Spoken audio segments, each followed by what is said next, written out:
ఇప్పుడు సౌలు వచ్చే వరకు కూడా మత ప్రచారం విస్తరించిందా? జరుగుతుంది కొద్ది కొద్దిగా. అక్కడక్కడ వీళ్ళకి కొంతమంది విశ్వాసులు తయారయ్యారు, కొంతమందిని వీళ్ళు బ్రెయిన్ వాష్ చేసి పంపిస్తున్నారు సువార్త ప్రచారం అని చేసి. కానీ ప్రధానంగా వీళ్ళకి ప్రతిఘటనలు ఎదురవుతున్నాయి, అంత ఈజీగా లేదు. ఇప్పుడు యేసున్నప్పుడు అప్పుడు యేసుని ఫాలో అయ్యే వాళ్ళు ఈ 12 మంది శిష్యులైనా ఇంకా జనం ఉన్నారా? అప్పుడు యేసు అదే సమాధి నుంచి లేచి పైకి వెళ్ళిపోయాడు అనే సందర్భంలో ఒక 40 మంది చూసారని విన్నాం. అంతే, ఒక 40 మంది 50 మంది మహా అయితే 100 మంది.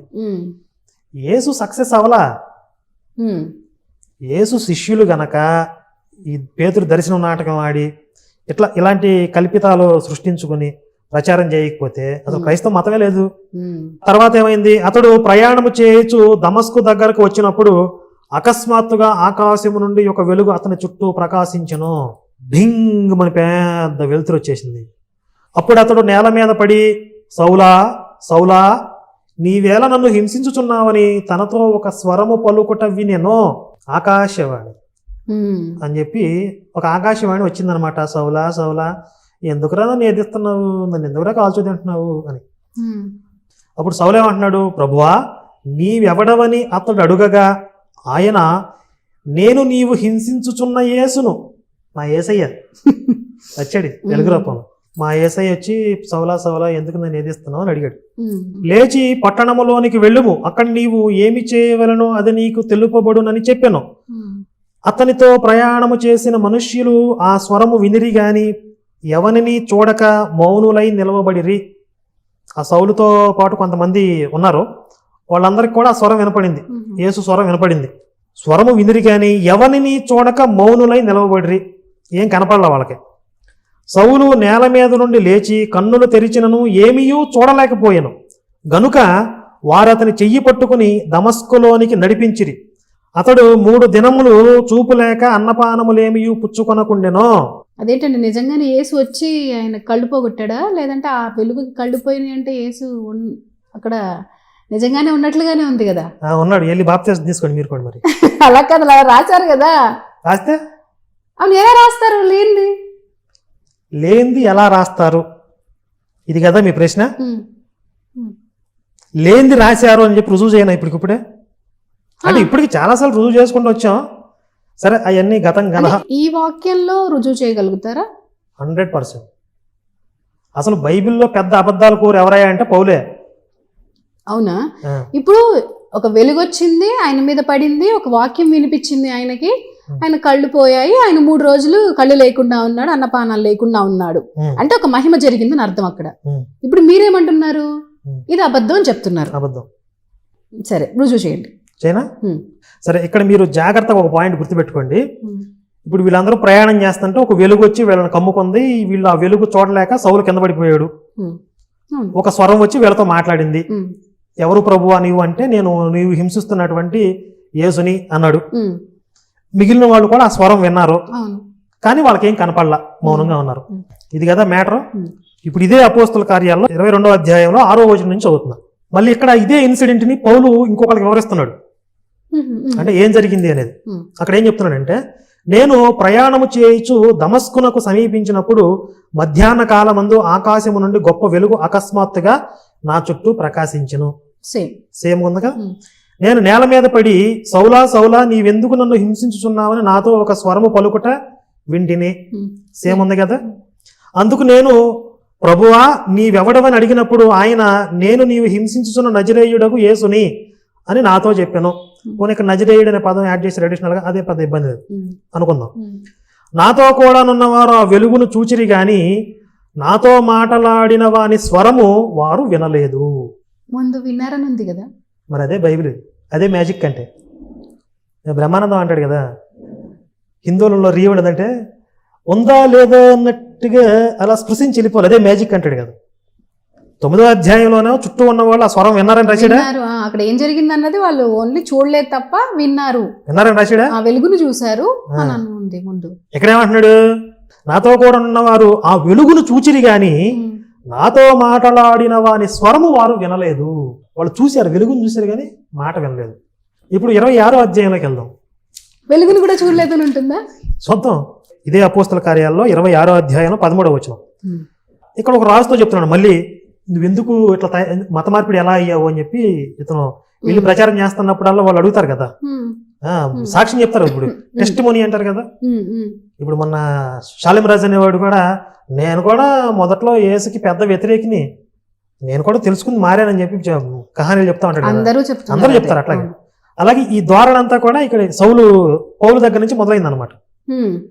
క్రైస్తవ మత ప్రచారంలో ఉన్న ట్రెండ్ సెటర్ అనమాట వీడు. అన్నిటికీ అబద్ధాలు ఎలా చెప్పాలి, ఎందుకు చెప్పాలి, చెప్పడంలో న్యాయం ఏంటి, వాటన్నిటికీ ఒక జస్టిఫికేషన్ ఇచ్చాడు. అవి కూడా ఉన్నాయి. అందుకే చెప్పింది పౌలు లేకపోతే మనకి తిప్పలున్నాయి కాదని. రాజా, మధ్యాహ్నమందు నా చుట్టూను నాతో కూడా వచ్చిన వారి చుట్టూను ఆకాశము నుండి సూర్య తేజస్సు కంటే మిక్కిలి ప్రకాశమానమైన యొక్క వెలుగు త్రోవలో ప్రకాశించుట చూచితిని. మేమందరమును నేల పడినప్పుడు, ఇక్కడ అందరూ పడిపోయారని చెప్పాడు. అక్కడేమో ఒక సౌలే కింద పడ్డాడని చెప్పాడు కదా, ఇక్కడేమో మేమందరం నిలబడ్డామని చెప్పాడు. పడినప్పుడు సౌలా సౌలా నన్నెందుకు హింసించుచున్నావు, మునికోలకు ఎదురు తన్నుట నీకు కష్టమని హెబ్రీ భాషలో ఒక స్వరం నాతో పొలుగొట్టి వింటింది. ఇక్కడ డైలాగ్ ఇంకోటి రైటర్ ఎవరు కొత్త రైటర్ వచ్చినట్టున్నాడు, అడిషనల్ డైలాగ్ వేసాడు. అప్పుడు నేను, ప్రభువా నీవు ఎవడని అడుగగా, ప్రభువు నీవు హింసించుచున్న యేసును, నీవు నన్ను చూచియున్న సంగతిని గూర్చియు నేను నీకు కనబడబోవు సంగతిని గూర్చియు నిన్ను పరిచారకునిగాను సాక్షినిగాను నియమించుటకై కనబడి ఉన్నాను. నీకు నుంచి నువ్వు నాకు పరిచారకుడిగా అంటే ప్రచారకర్తగా ఉంటావు, నా గురించి పనిచేస్తావు, అలా నియమించుకున్నాను నిన్ను. నీవు లేచి నీ పాదములు మోపి నిలువుము, నేను ఈ ప్రజల వలనను అన్యజనుల వలనను హాని కలగకుండా నిన్ను కాపాడేదను. కొత్త రైటర్ కొంచెం స్ట్రాంగ్ అని రాశాడు, ఇక్కడ చాలా లెంగ్తీ డైలాగ్ రాశాడు. వారు చీకటిలో నుండి వెలుగులోనికి, సాతాను అధికారము నుండి దేవుని వైపుకు నువ్వు తిరిగి నా యందలి విశ్వాసము చేత పాప క్షమాపణను పరిశుద్ధపరచబడిన వారిలో స్వాస్థ్యమును పొందినట్లు వారి కన్నులు తెరచుటకై నేను వారి యొద్దకు పంపేదనని చెప్పాను. పెద్ద పెద్ద హెవీ డైలాగులన్నీ వేసి నిన్ను నా యొక్క మత ప్రచారానికి వినియోగించుకోబోతున్నాను అని స్వయంగా యేసే పౌలుకి చెప్పినట్లుగా ఇక్కడ 26వ అధ్యాయంలో రాశారనమాట. అంటే ఇక్కడ ప్రధానంగా ఏంటంటే మేమందరం కూడా కింద పడిపోయాము అంటే పక్కన ఉన్న వాళ్ళు చూసారా చూడలేదని రాయలే అక్కడ, రాయలేదు. ఇంకొకటి 22వ దాంట్లో 26వ దాంట్లో రాసిన దాంట్లో ఆయనకు 3 రోజులు కళ్ళు కనపడకుండా పోయింది, అన్నపానాలు లేకుండా అంటే వాటిలో డీటెయిల్ గా చెప్పాడు, ఇందులో చెప్పలేదు అనుకుందాం పోనీ. ఇప్పుడు సాక్ష్యం అనేది సాక్ష్యం లాగానే చెప్పాలి, ఎక్కడైనా జరిగిన అద్భుతం అది, ఆయన మనస్సు మారటానికి ఒక అద్భుతం అనుకున్నప్పుడు జరిగినట్టు చెప్పాలి, రాయాలి కదా కంపల్సరీ. ఇదంతా రాసినప్పుడు అదెందుకు రాయలేదు అంటే ఇప్పుడు దీనికి సమాధానం చెప్పి అసలు విషయాన్ని పక్కన పెట్టేస్తారు. అంటే ఒక చోట చెప్పాడు 3 రోజులు నాకు కళ్ళు కనపడలేదని, తర్వాత చెప్పలేదు, అంత మాత్రం నా అబద్ధం కాదు అంటే అక్కడ దర్శనం వరకే చెప్పాడు, తర్వాత 3 రోజులు ఏం జరిగిందనేది ఇక్కడ చెప్పలా, అంతే, కొనసాగించలా. సరే, ఆ విషయాన్ని సెకండ్ ప్రయారిటీగా పెట్టుకుందాం. ఇక్కడ ప్రధానంగా మనం చూడవలసింది ఏంటంటే మొట్టమొదటి 9వ అధ్యాయంలో ఈ సౌలుతో పాటు ఉన్నవాళ్ళు కూడా యేసు మాట్లాడిన మాటలు విన్నారు, కానీ వాళ్ళకేం కనపడలా. అదే 22వ అధ్యాయానికి వచ్చేసరికి వాళ్ళు వెలుగును చూశారు కానీ మాటలు వినపడలా వాళ్ళకి. 26వ అధ్యాయానికి వచ్చేసరికి వీళ్ళందరూ కింద పడిపోయారు, అసలు చూసారో లేదో విన్నారో లేదో రాయలా. ఇప్పుడు బైబిల్లో కాంట్రడిక్షన్స్ ఉంటాయి. ఎలా అంటే యోహాను సువార్తకి మార్కు సువార్తకి, యోహాను సువార్తకి మత్తయి సువార్తకి, మత్తయి సువార్తకి లూకా సువార్తకి, పాత నిబంధనలో యెషయాకి ఇర్మియాకి, సమూయేలుకి రాజులకి, ఇట్లా వేరు పుస్తకాలు ఉంటాయి, 66 పుస్తకాలు ఉంటాయి కదా. ఒక పుస్తకానికి మధ్య కొన్ని కాంట్రడిక్షన్స్ ఉంటాయి, ఎందుకంటే వేరు రచయితలు వేరు కాలాల్లో రాశారు కాబట్టి. ఇది ఒకే అపోస్తలుల కార్యాలు, ఒకడే సౌలు ఒకడే పౌలు, ఒకడే సౌలు. అసలు ఒక పుస్తకంలోనే ఇన్ని అబద్ధాలా? ఒక్కడు చెప్పినవే ఇన్ని అబద్ధాలు. ఇప్పుడు నన్ను చాలా మంది క్రైస్తవులు కానీ పాస్టర్లు కానీ, ఒరేయ్ నువ్వు సౌలు పౌలుగా మారినట్టు ఏదో ఒక రోజు నిజం తెలుసుకుంటావురా, పశ్చాత్తాపడతావురా, రోజు ఏడుస్తావురా అని డైలాగులు చెప్తారు కదా. సరే, సౌలు పౌలులా మారాలి అంటే అక్కడ ఏం జరిగింది? అది చెప్పింది అబద్ధమైనా సరే యేసు వచ్చి పెద్ద వెలుగు రూపంలో వచ్చి నువ్వు ఎందుకురా నా జోలికి వస్తున్నావు అని ఏదో ఒకటి మాట్లాడాడు కదా. ఇప్పుడు యేసు వచ్చి నాతో మాట్లాడమన్నాడు, అట్లా మాట్లాడేదాకా నేను నమ్మను. మీరు అలా మారాలంటే యేసు వచ్చి నాతో మాట్లాడాలి, మాట్లాడితే తప్పులేదు, మాట్లాడినప్పుడు నిజాలు తెలుసుకోవచ్చు కదా హ్యాపీగా. అసలు ఏంటిది యేసుతోనే డిబేట్ పెడతా, అసలు నువ్వు దేవుడు ఎట్టయ్యావు అని నువ్వేం చెప్పావు, అసలు వీళ్ళు ఏం చెప్తున్నారు, వాస్తవంగా నువ్వు చెప్పింది ఏంటి, వీళ్ళు బైబిల్లో రాసింది ఏంటి, వీళ్ళు ప్రచారం చేసేది ఏంటి, జరిగేది ఏంటి, నువ్వు బైబిల్లో ఉన్న యేసువా పాస్టర్లు ప్రచారం చేసే యేసువా అని అడుగుతా, ఉరగకుండా పగిలిపోతాడు. పాస్టర్లు ప్రచారం చేసే యేసు అనేవాళ్ళు లేడు, అంటే పాస్టర్ల వల్ల ఇన్ఫ్లుయెన్స్ అయ్యి నేను నిజంగా ఇదే అనుకుని అక్కడి నుంచి వాళ్ళ ప్రభావానికి లోనే వస్తాడు కదా కిందకి. అందుకే ఇప్పుడు నేనే దేవుడి సినిమాలో రాగానే అందరిని నరకలేసేస్తా అంటాడు. నువ్వు బైబిల్లో ఉన్న యేసు కదరా బాబు, పాస్టర్లు ప్రచారం చేసేసి అని చెప్పా. చివరిలో జ్ఞానోదయం పైకి వెళ్ళిపోయాడు కదా. అట్లా యేసు దగ్గరికి వచ్చినా కానీ ఆయనకే జ్ఞానోదయం అయ్యింది. డింగు మరి జ్ఞాన బలుపు పౌలుకి ఎలగడం కాదు, యేసుకి వెలిగింది. రమ్మనండి ఆయన దగ్గరికి, అప్పుడు నేను మారతా. ప్రతి ఒక్కళ్ళు సౌలు పౌలుగా మారాడు తెలుసుకున్నాడు యేసుని అంటారు, కానీ ఇందులో ఈ వైరుధ్యాలు వాళ్ళకి తెలియట్లేదా? వీళ్ళు బైబిల్ ఇట్లా సంకలం పెట్టుకుని తిరుగుతారా? వాళ్ళు చెప్పిన వాక్యం వరకు తీసుకుంటారు, మొత్తం బైబిల్ అంతా చదవాలి కదా.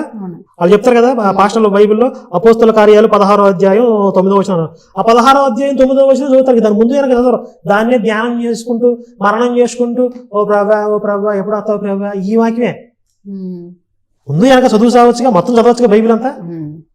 22, 26 చదివితే దాంట్లో ఉన్న వైరుధ్యాలు తెలిసేవి వాళ్ళకు కూడా. చదువుంటారు కానీ అది మర్చిపోతారు. అక్కడ డౌట్ రేజ్ అయినా ఏంట్రా ఎదిగిపోయావు నువ్వు, దేవుణ్ణి ప్రశ్నించేస్తావా, అంత మాత్రం పడివా నువ్వు, నీకు సైతాన్ని పట్టేసిందిరా మనం చెప్తున్నారు కదా. గర్వాపస్ వీళ్ళందరూ కూడా అదే చెప్తున్నారు కదా, నీకు అయిపోయావురా, నీ సైతాన్ వచ్చేసింది, అవుట్ అమ్మా, నీ పిల్లడు అయిపోయాడు, అవుట్ వేసేయండి. ఇది వీళ్ళు సైతాన్ అని భయం పెట్టకుండా బైబిల్ని ఒక ప్రశాంతమైనటువంటి మనస్సుతో, ఒక న్యూట్రల్ మైండ్ సెట్తో చదివి అర్థం చేసుకోండి అని ఫ్రీగా వదిలేసేయండి. మొత్తం బైబిల్ చదవండి అని వదిలేసేయండి. 90% మంది బైబిల్ నుంచి బయటకు వచ్చేస్తారు. ఉండదు. ఒక దశాబ్ద కాలం 10 సంవత్సరాల క్రైస్తవం కనుమరుగైపోయింది ప్రపంచంలో. అందుకే వాళ్ళు చెప్పట్లేదు. ప్రశ్నిస్తే సైతాను. సరే, ఈ సౌలు అనేవాడు పౌలుగా మారిపోయాడు. తర్వాత అంటే ఈ విధంగా ఒక చక్కని అబద్ధంతో, అందమైన కట్టుకథతో నేను మతం మారాను, అంత ఈజీగా మారాను అనుకున్నారా ఏంటి? బడుద్దాయ వెదవల్లారా, నాకెంత పెద్ద దర్శనం అయ్యింది అని చెప్పి ఈ కట్టుకథలు చెప్పడం అనే ఈ ట్రెండ్ సౌలు దగ్గర నుంచి మొదలైందనమాట. మతం మారటము, ఈ మత ప్రచారం చేయటం సౌలు ఎందుకు స్వీకరించినట్లు? అసలు దాంట్లో ఆయనకు వచ్చిన లాభం ఏంటి అంటే ఇక్కడ 10% సిస్టమ్ బాగా స్ట్రాంగ్ గా ఇది ఉంది కదా, మత ప్రచారకులకు 10% సిస్టమ్ ఉంది కదా. అంటే ముందు కూడా ఉంది కదా, యూదుల నుంచి కూడా ఏమంటారు 10% అనేదో, వాళ్ళకి 22% ఏదో ఉంది కదా. మంచి ప్రశ్న, నేను చెప్తా దీనికి. అసలు ఈ 10% సిస్టమ్ వచ్చిందే ఈ పాత నిబంధన ఆ యోధా మతం దగ్గర నుంచి కదా. ఇప్పుడు పౌలు అనేవాడు 10% సిస్టమ్ వల్ల బెనిఫిట్ అవ్వాలి అనుకుంటే ఆ యోధా మతంలోనే ఉండొచ్చు కదా. అవును, ఇది కదా మీ ప్రశ్న. క్రైస్తవ మతంలోకి ఎందుకు వచ్చాడని. అయితే చిన్న లాజిక్ ఏంటంటే, యోధా మతంలో 10% సిస్టమ్ ఎవరికి? అందరికీ కాదు, లేవీయులకి. లేవీయులు అంటే 12 ట్రైబ్స్ లో లేవీయులకి మాత్రమే యాజక అధికారం ఉంది. మిగిలిన 11 ట్రైబ్స్ వాళ్ళు ఈ లేవీయుల్ని పోషించాలి 10% ఇచ్చి. అవును, మీరు లాస్ట్ ఎపిసోడ్ లో కూడా చెప్పారు ఇది. ఈయన లేవీయుడు కాదుగా, ఈయనకి అధికారం లేదు. ఇప్పుడు క్రైస్తవ మతంలోకి అయితే ఎవరైనా మత ప్రచారకుడు అవ్వచ్చు, ఎవరైనా 10% తీసుకోవచ్చు. అర్థమైందా మ్యాటర్? ఇప్పుడు యోధా మతంలో ఉంటే ఈయన 10% చెల్లించేవాడిగా ఉంటాడు. క్రైస్తవ మతంలోకి వస్తే 10% పుచ్చుకునేవాడిగా ఉంటాడు. అది ఎక్కడ మరి ఈ విషయం ఎక్కడ కనిపెట్టినట్టు ఈ పౌలు? పేతురు అనేవాడు ఆస్తి అంతా, వాళ్ళందరినీ ఆస్తులు అడగటం, వాళ్ళు వచ్చి అపోస్తుల పాదాల యొద్ద తమకు కలిగినదంతా ఆయన వాళ్ళ పాదాల దగ్గర పెట్టుచూ వచ్చిరి అంటే ఆస్తులంతా కూడా క్రైస్తవ మత ప్రచారాలకు ఇచ్చేస్తున్నారు. అంటే వాళ్ళ దృష్టిలో ఏంటి, యేసు తొందరలో రాబోతున్నాడు, అప్పుడే చివరి రోజుల్లో ఉన్నాం, కడవరి దినాల్లో ఉన్నాం. ఇప్పుడు చాలా మంది పాస్టర్లు చెప్తా ఉంటారు డైలాగ్. ఈ డైలాగ్ 2000 సంవత్సరాల నుంచి ఉంది. 2000 సంవత్సరాల నుంచి మనం చివరి దశలో, కడవరి దినాల్లో ఉన్నాం, అంచె దినాల్లో ఉన్నాం. ఈ డైలాగులు అప్పటి నుంచి ఉన్నాయి. అంచె దినాల్లో ఉన్నాం కాబట్టి, కడవరి దినాల్లో ఉన్నాం కాబట్టి తొందరగా స్వార్థ ప్రచారం చేయాలి. తొందరగా స్వార్థ ప్రచారం చేయాలంటే ఎక్కువ మంది ఆ పనిలో ఉండాలి. వాళ్ళందరినీ పోషించాలి. వాళ్ళందరూ పోషించి మీ అందరూ డబ్బులు మాకు ఇవ్వాలి. తొందరలో రాబోతుంది కాబట్టి మీ ఆస్తులు కూడా అమ్మేసి ఇచ్చేయండి. ఆస్తులు కూడా మీరు మీ దగ్గర పెట్టి ఏం చేస్తారు, ప్రభువుకి ఇచ్చేసేయండి, మీరు ప్రతిఫలం పొందుతారు. ఈ ప్రచారం బాగుంది కదా. అందరూ ఆస్తులు అమ్మి ఇచ్చేస్తున్నారు, 10% ఇచ్చేస్తున్నారు. ఇతను ఏమంటాడంటే, నేను అపోస్తుల కంటే నేను ఏ విధంగా తక్కువ వాడిని అంటాడు. అంటే వాళ్ళకి ఇచ్చినట్టు నాకు కూడా ఇవ్వండి. అదే ఇందాకన్నా అపోస్తులు కాదు కదా, ఎలా అయ్యాడు అని. వ్యాపారం బాగుంది కదా అని చెప్పి దీంట్లో దూకాడు అనమాట. దూకడానికి కారణం ఏం చెప్పాడు? దర్శనం, పేతురు దర్శనం నాటకం లాగానే నాకు యేసు దర్శనం అయిందని నాటకం. తర్వాత ఇంకా చాలా అబద్ధాలు చెప్పాడు పౌలు. ఒక అబద్ధం కాదు అసలు.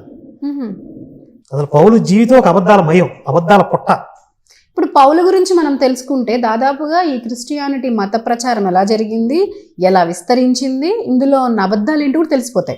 ఇక తర్వాత ఎపిసోడ్లో చూద్దాం. అది ప్రస్తుతానికి పౌలు యొక్క పరిచయం. ఈ పాలు పెరుగ్గా ఏ విధంగా మారింది అనేది మనం వచ్చే ఎపిసోడ్లో చూద్దాం. అదండి, మరి సౌలు పౌలుగా ఎలా మారాడు, అలాగే వ్యతిరేకించిన క్రిస్టియన్ మతాన్ని తనే భుజాల మీద ఎందుకు వేసుకొని మోసాడు అన్న దాని గురించి తెలుసుకున్నాం. అలాగే మనం 9వ అధ్యాయంలో, అపొస్తలుల 9వ అధ్యాయంలో ఆ 4 వాక్యాలు కరుణాకర్ గారు చదువుతున్నప్పుడు వింటే నాకే నిజంగా అద్భుతం జరిగింది అని నేనే టెంప్ట్ అయ్యాను అనమాట. అంటే ఇంత అద్భుతాలు ఉన్నాయా బైబిల్లో అని. కానీ తర్వాత వెంటనే కరుణాకర్ గారు నీళ్లు చల్లారు. తర్వాత 22, 26 అధ్యాయాల్లో ఏమేమి ఉంది, ఏ విధంగా మాట మార్చాడు, ఏ విధంగా దీంట్లో అబద్ధాలు చెప్తూ ప్రచారాలు చేస్తున్నారు అన్నది మనకు కరుణాకర్ గారు వివరించారు. ఇలా ఒక్క పదాన్ని పట్టుకొని పాస్టర్లందరూ కూడా మత మార్పిళ్ళు, దేవుడి గొప్పతనాన్ని వివరిస్తున్నారు. దాని తర్వాత ఏం జరిగింది, దాని తర్వాత అదే విషయం గురించి ఎన్ని రిఫరెన్స్లు ఎలా ఉన్నాయి అన్నది ఎక్కడా కూడా వివరించడం లేదు. దీనివల్ల అందరూ మోసపోతున్నారు. ఇది మనం గమనించాల్సిన విషయం. ఈరోజు మనం ఆయన ఎందుకు మారాడు, ఎలా మారడం దాని గురించి తెలుసుకున్నాము. నెక్స్ట్ ఆయన మారి ఏం చేశాడు, ఎలాంటి అబద్ధాలు ఆడి క్రైస్తవ మతాన్ని విస్తరించాడో తెలుసుకుందాం. జై శ్రీరామ్.